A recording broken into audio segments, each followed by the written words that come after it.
शुक्रगुजार हूँ। मैं रमेश, काल्पनिक नाम।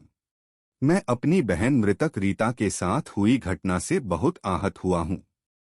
मेरे माता पिता का स्वर्गवास हो गया था। मैंने बहुत ही अरमानों के साथ अपनी बहन का यह सोचकर विवाह किया था कि वह एक बहुत ही सुखी संसार बसाने जा रही है, किंतु मेरी सोच उससे बिल्कुल विपरीत निकली। मुझे नहीं पता था कि मैं जिसके साथ अपनी बहन का विवाह कर रहा हूँ, उसका पति और ससुराल वाले बहुत ही जल्लाद व्यक्ति हैं। वह आए दिन मेरी बहन को प्रताड़ित करते और उसे तरह तरह की यातनाएं देते और दहेज लाने के लिए मेरी बहन को परेशान करते। मैंने अपनी सामर्थ्य के अनुसार दहेज में जो मुझसे हो सका मैंने सब दिया, पर वह मुझे आए दिन परेशान करते। इस समस्या का मैंने 2 बार संस्था से समझौता करवाया और एक बार थाने से भी पुलिस द्वारा समझौता कराया गया, किंतु इसका कोई असर नहीं हुआ। मुझे नहीं पता था कि वह मेरी बहन को मार देंगे, जान से मारने की धमकी देते थे, पर मुझे इसका अंदाजा नहीं था कि वह सचमुच उसे मार देंगे। मैं भी एक सामान्य परिवार से हूँ। मेरी भी 2 अपनी बेटियां हैं। मैंने बहुत मुश्किल से बहन की शादी की थी, किंतु कोविड-19 के दौरान जब चारों तरफ लॉकडाउन लगा था, उस मौके का फायदा उठाते हुए बहन के पति एवं ससुराल वालों ने उसे जान से मार दिया और बाद में मुझे खबर की। जब मैं अपनी पत्नी के साथ घटनास्थल पर उसकी ससुराल पहुंचा, तब मेरी बहन के शरीर में चोटों के निशान थे और नाक से खून बह रहा था। मुझे समझने में देर नहीं लगी कि इन दरिंदों ने उसे मार दिया।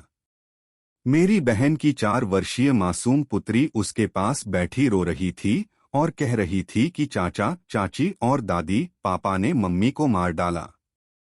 मेरी बहन की लाश मानो चिल्ला चिल्ला कर मुझसे कह रही हो कि भाई, इन दरिंदों को बिल्कुल भी नहीं छोड़ना।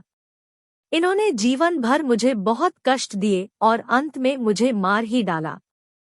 कोविड-19 का वक्त था। पुलिस वाले किसी प्रकार की सुनवाई नहीं कर रहे थे। मैं जिन्हें जानता था, बड़े बड़े राजनीतिक नेताओं, बड़े से बड़े पुलिस अधिकारियों के दरवाजे पर जाकर खूब रो रो कर प्रार्थना की, लेकिन किसी ने हमारी बात नहीं सुनी। मैं थाने में लगातार भटक रहा था और वापस आ रहा था।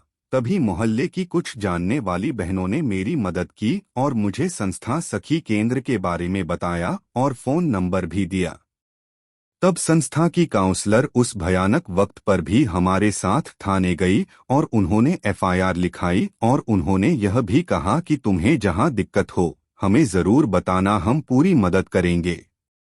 जिस थाने से मैं बार बार वापस आ रहा था, वहां के थाना अध्यक्ष ने मुझे सुना और मेरी एफआईआर भी दर्ज की। तब जाकर मुझे संतुष्टि मिली। मेरी लड़ाई अभी तक जारी है।